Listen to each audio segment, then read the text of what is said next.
Welcome to another episode of, let's just say, Band Together Leadership Seminars.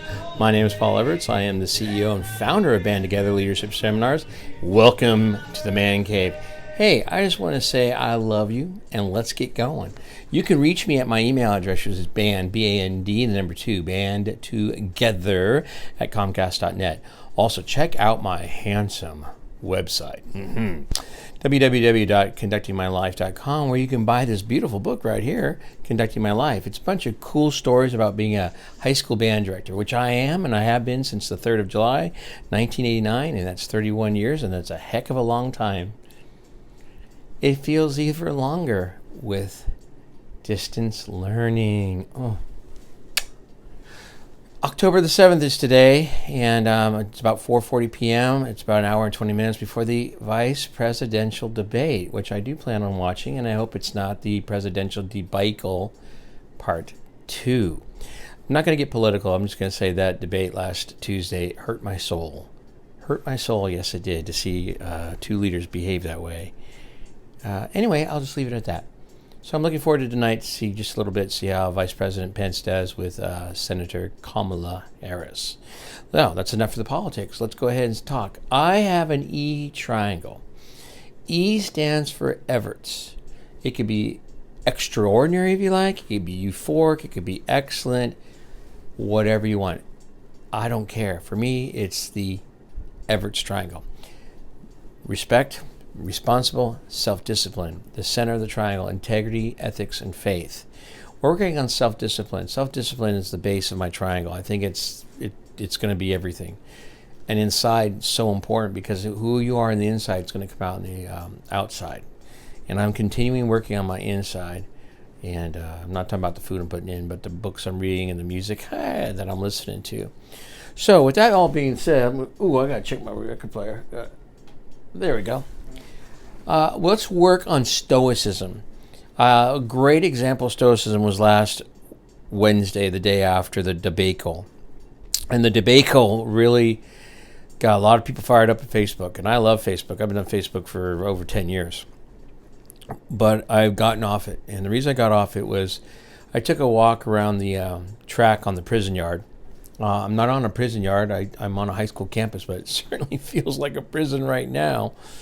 But anyway, because you have to walk certain directions, all these cool rules. Anyway, all for the safety of everybody, and I respect it. I got it. So walking the prison yard, high school campus track in the stadium, and my son and I are talking, and we were lamenting about Facebook. And he finally said to me, "Dad, I think you need to take a break from Facebook. I think it's enough for you."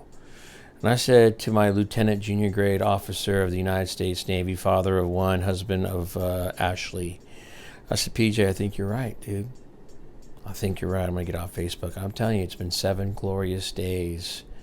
More time.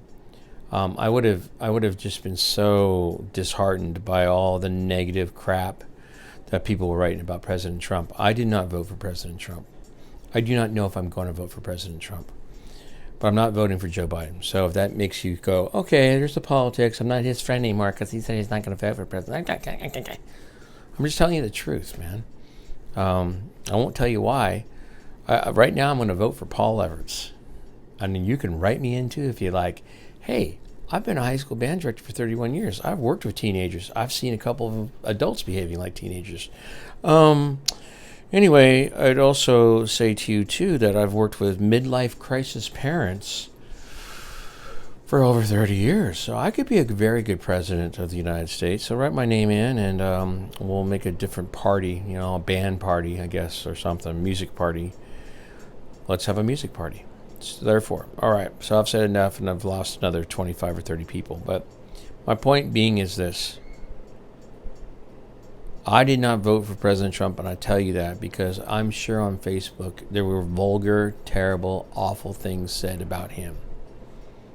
How could you wish anybody to die? How could you wish anybody to die? I didn't vote for him. I'm not going to wish that he dies. I'm not pleased with him. I'm not going to wish he dies. I'm not pleased with Joe Biden. I'm not going to wish that he dies. It's just sick. So my stoicism was put into practice this week. I found out of my 63 students, first of all, 600 of the 1,800 students are returning to our campus next Monday. And they're going to split the campus up. So A day is Mondays and Thursdays, and B days is Tuesdays and Friday. And so it'll be 300 kids each day. So out of the 63 band students, this is where the Stoicism comes in, I think I have 15 coming. 11 on Monday and Thursday, and 4 on Tuesday and Friday. And it hurt. I have to admit, it hurt. I thought, gosh, if anyone's going to come back, it's going to be the band kids. Because band kids love school. But then I thought, wait a second, man. Thanks to the California Department of Public Health. And gosh darn it, let's forget about all the science, right? Paul, you have to believe in the science. The science says that we can play woodwind and brass instruments with protective covering outside. Doesn't the science say that? Well, the California Department of Public Health? No! Our kids are going to get hurt!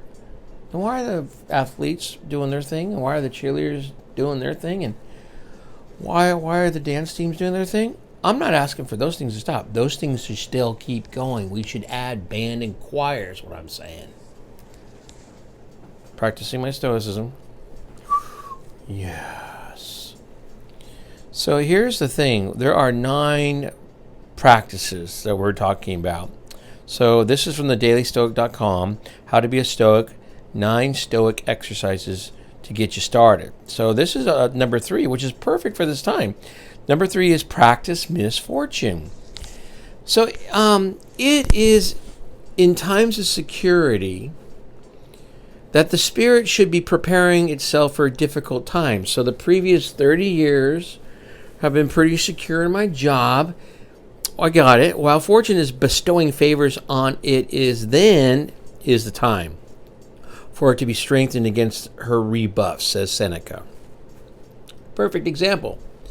So Seneca, who enjoyed great wealth as the advisor of Nero, suggested that we ought to set aside a certain number of days each month to practice poverty.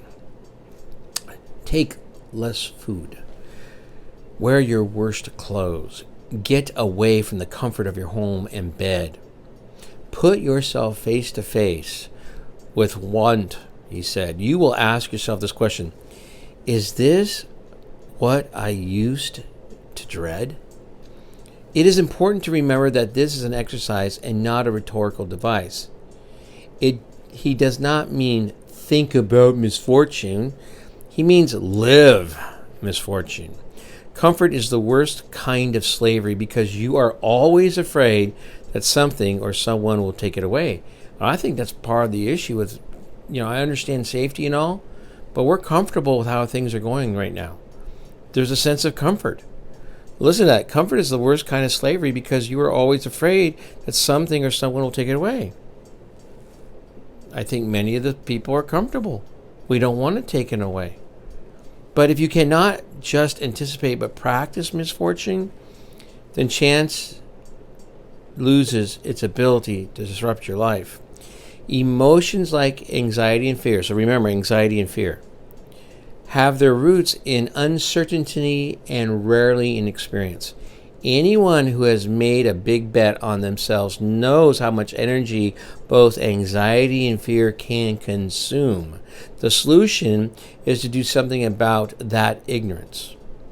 Make yourself familiar with the things, the worst case scenarios that you're afraid of. Practice what you fear. Practice what you fear, whether a simulation in your mind or in real life. The downside is almost always reversible or transient. And then the number 4, and this will be the last one for today, we're going to train perceptions. Choose not to be harmed and you will not feel harmed. Do not feel harmed and you have not been harmed. Marcus Aurelius. So the Stoics had an exercise called turning the obstacle upside down. What the Stoics meant to do was make it impossible to not practice the art of philosophy. Because if you can properly turn a problem upside down, every bad becomes a new source of turn it upside down. Good. Suppose for a second that you are trying to help someone and that person responds by being surly or unwilling to cooperate. So instead of making your life more difficult, the exercise training perception says they are actually directing you towards new virtues. For example, virtues of patience, understanding, or the death of someone close to you, a chance to show fortitude. Marcus Aurelius described it like this. He says, the impediment to action advances action. What stands in the way becomes the way.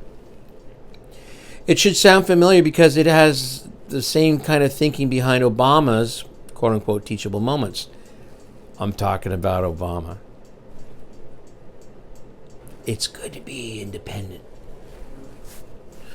So, right before the election, Joe Klein asked Obama how he'd made his decision to respond to the Reverend Wright scandal. If you remember Reverend Wright, he said, "Damn America. Not God bless America. Damn America." He said something like, he'd be Obama. When the story broke, I, President Obama, realized the best thing to do was not damage control. The best thing was to speak to Americans like adults. And what President Obama ended up doing was turning a negative situation into the perfect platform for his landmark speech about race. The common refrain about entrepreneurs is that they take advantage of, even create opportunities. To the Stoic, everything is opportunity. The Reverend Wright scandal, a frustrating case where your help goes unappreciated, the death of a loved one. None of those are opportunities in the normal sense of the word opportunities. In fact, those examples are the opposite. They are obstacles. What a Stoic does is turn every obstacle into an opportunity. There is no good or bad to the practicing Stoic. There is only perception. So this hence training perceptions. You, me, we control our perception. You can choose to extrapolate past your first impression.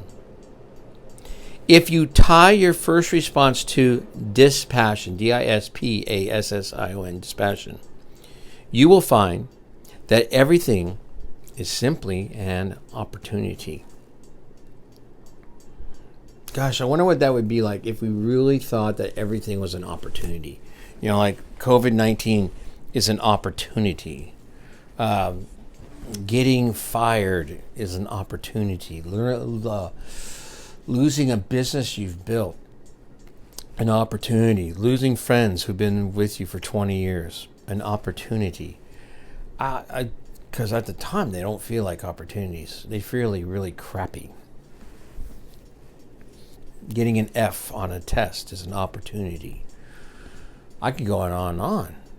What would life be like if we looked at every negative as an opportunity? Well, I need to think about that one for a while myself, because it began with the end in mind. Every choice you make is who you are. And I am going to choose to make a negative an opportunity. Whew, that'd be pretty awesome.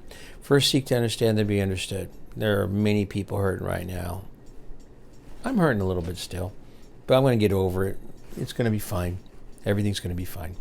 And then begin with, and the last one is people don't care how much you know until they know how much you care. You know, I care about you a lot. That's why I do these videos, a quirky little video with a pudgy old high school band director. But it's fun. I enjoy it. And then say with me what we say. I am doing the best I can. We're going to say that 2 more times. I am doing the best I can. And let's see what the next song is going to be. I'm doing the best I can. All right, everybody. I hope that helps somebody. If I offended you, perception. That's your choice. Wasn't my intention. That's my perception. That's cool. That's an opportunity right there. Okay, everybody, have a great day. Love you. Bye.